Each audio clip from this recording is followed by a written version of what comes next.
Hey everyone, welcome back to my channel. আজকে বাচ্চাদের জন্য স্পেশাল একটা স্ন্যাক্স রেসিপি করছি, তবে বড়রাও কিন্তু এটা সমানভাবে মজা করেই খায়। আর সেটা হচ্ছে পটেটো স্মাইলি। খুব মজার একটা ফান রেসিপি এটা, সেই সাথে খেতেও বেশ মজার হয়। তবে আমি আজকে শুধু পটেটো স্মাইলি বানাইনি, আমি কিন্তু পটেটো ইমোজি বানিয়েছি। আশা করছি আপনাদের কাছে ভালো লাগবে।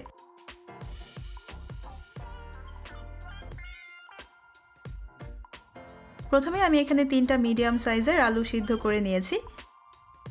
আলুগুলোকে এখন আমি একটা গ্রেটার দিয়ে গ্রেট করে নিচ্ছি। অনেক সময় দেখা যায় হাত দিয়ে আলু ভর্তা করলে আলুর ভেতর আলুর কিছু ছোট ছোট শক্ত অংশ থেকে যায়, যেটা গ্রেটার দিয়ে গ্রেট করলে হবে না। গ্রেট করে নেওয়ার পর এখানে আমার 2 কাপের মতো আলু হয়েছে। এখন এর মধ্যে আমি হাফ চা চামচ নিয়ে নিচ্ছি লবণ। লবণটা আমি লাগলে পরে আবার অ্যাড করে নিব, তবে লবণটা আপনারা আপনাদের স্বাদ অনুযায়ী বুঝে নেবেন। হাফ চা চামচ আমি নিয়েছি লাল মরিচের গুঁড়া, হাফ চা চামচ নিলাম জিরার গুঁড়া, আর হাফ চা চামচ গোলমরিচের গুঁড়া।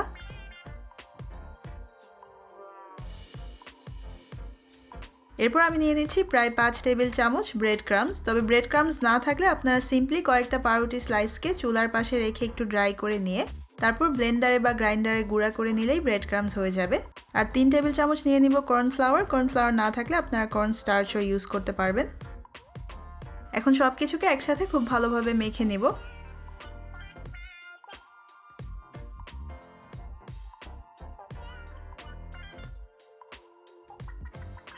এখন এটাকে আমি নর্মাল ফ্রিজে রেখে দিব আধা ঘন্টার জন্য, আর এরই মধ্যে এই আলুর মিশ্রণটা কিছুটা শক্ত হয়ে যাবে।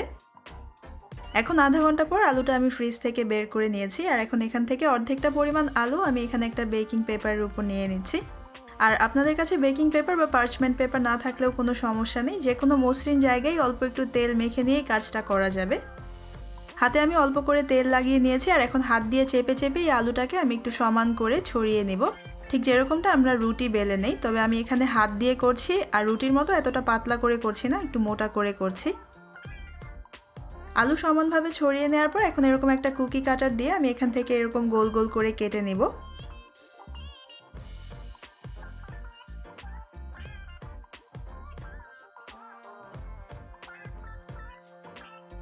আর কেটে নেওয়ার পর এক্সট্রা আলুটুকু এখন আমি এখান থেকে সরিয়ে ফেলছি।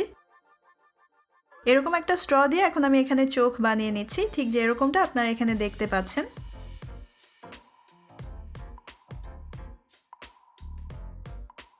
সবগুলো চোখ বানিয়ে নেওয়ার পর এখন এরকম একটা চামচ নিয়ে নিয়েছি মুখ বানানোর জন্য।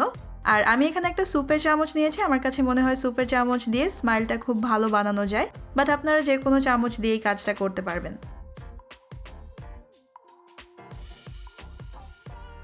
চামচটাকে বসিয়ে আমি দুদিকেই সাইড পর্যন্ত একটু ভালোভাবে চেপে নিচ্ছি।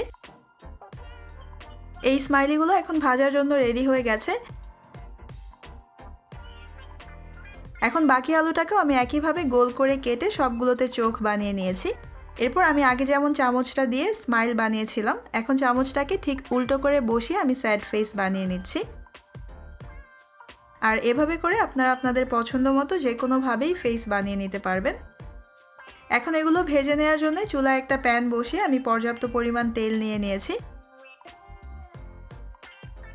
মিডিয়াম হাই হিটে তেলটাকে খুব ভালোভাবে গরম করে নিয়েছি। এখন এর মধ্যে আমি স্মাইলিগুলো ছেড়ে দিচ্ছি।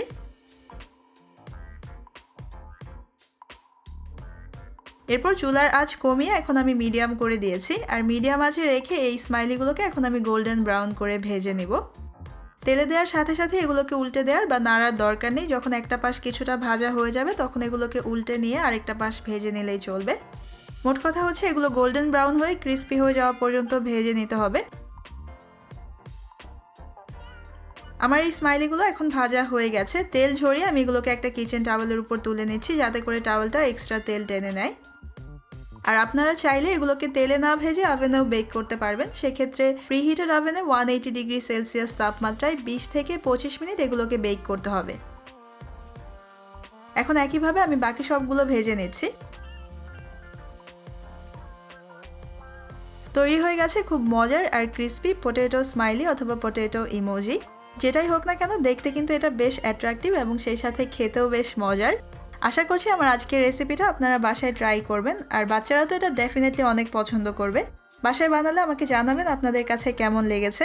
আমার আজকের ভিডিও দেখার জন্য আপনাদের সবাইকে অনেক ধন্যবাদ। সবাই খুব ভালো, সুন্দর এবং সুস্থ থাকবেন। আল্লাহ হাফেজ।